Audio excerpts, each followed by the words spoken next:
Hard hitting vlogs.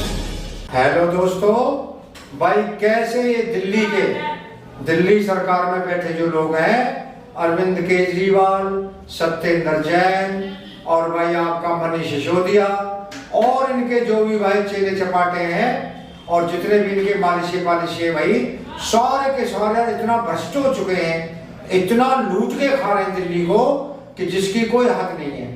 हर विभाग में भ्रष्टाचार, भाई वृद्धावस्था पेंशन हो, भाई विधवा पेंशन हो, चाहे और दूसरी पेंशन हो, चाहे आपके क्या है भाई विकलांगता पेंशन हो, इन्होंने सब कुछ दरहम बरहम सब कुछ इन्होंने उल्टा पुल्टा कर रखा है दिल्ली में। और इनका काम है कि पूरे देश में चुनाव लड़ने के लिए लोकसभा का 2024 का भाई पार्टी के लिए फंड इकट्ठा करना, क्योंकि ना वैसे तो फंड कोई दे नहीं रहा।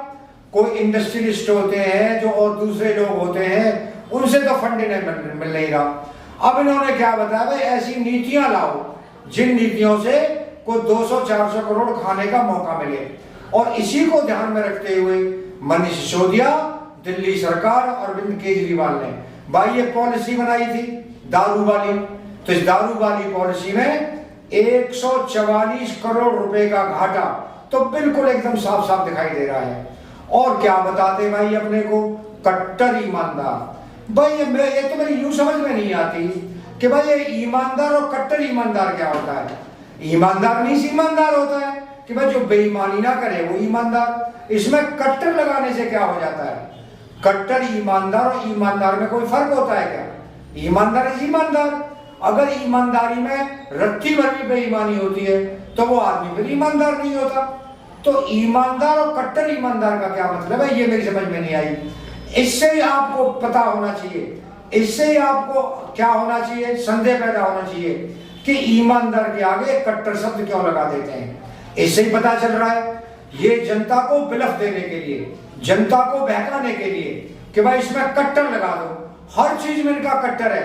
देशभक्त नहीं भाई, कट्टर देशभक्त। भाई हम क्या है, हम जो है ये ईमानदार नहीं भाई, कट्टर ईमानदार।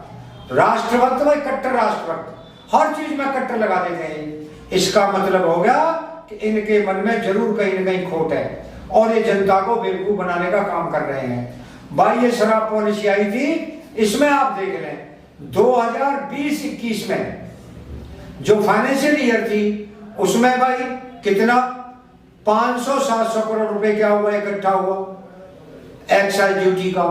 और भाई इसमें बिक्री ज्यादा हुई, एक्साइज ड्यूटी घट करके बहुत कम हो गई 2022 में। जब 2020-21 में भाई कितनी बिक्री कम थी और एक्साइज ड्यूटी बहुत ज्यादा थी। और 2022 तक अब तक जो शराब बिक्री हुई है उसमें बिक्री ज्यादा है और क्या भाई एक्साइज ड्यूटी कम है। यह इनकी नई लिकर पॉलिसी, यह इनकी नई एक्साइज पॉलिसी, यह इनकी भाई नई मधुशाला पॉलिसी। तो इस तरह से इन्होंने भाई इतनी लूटमार इसमें करी है, इतना इन्होंने कमा रखा है इसमें। अब क्यों भाई पॉलिसी वापस ले ली? अब जब आप टीवी पे बहस देखेंगे, टीवी पे कोई डिस्कशन देखेंगे, उसमें आम आदमी पार्टी का कोई बैठा होगा या इनकी कोई प्रेस कॉन्फ्रेंस उठा के आप देख लें, उसमें ये नहीं बताएंगे कि भाई एक्सचेकर को 144 करोड़ रुपए का नुकसान क्यों हुआ और 144 करोड़ रुपए किसकी जेब में गए। किसकी जेब में गए? रिटेलर्स की जेब में गए, शराब निर्माता और मैन्युफैक्चरर की जेब में गए, या वो आम आदमी पार्टी के खाते में गए? इसका जवाब नहीं देंगे। दुनिया भर की भाई हम अच्छी शिक्षा ला रहे हैं, अच्छा फलाना ला रहे हैं, अच्छा हमारा स्वास्थ्य मॉडल है, पूरे देश में चर्चा हो रही है, दुनिया में चर्चा हो रही है, खलीज टाइम्स में और न्यूयॉर्क टाइम्स में चर्चा हो रही है। यानी ये तो कहेंगे लेकिन इसका जवाब नहीं देंगे कि भाई पॉलिसी इतनी बढ़िया थी तो आपने वापस क्यों दी। भाई 2020-21 में एक्साइज ड्यूटी हजारों करोड़ थी, क्यों एक्साइज ड्यूटी घट करके 100 करोड़ में आ गई 2022 के 7 महीनों में? तो ये इसका जवाब नहीं दे रहा कोई भी।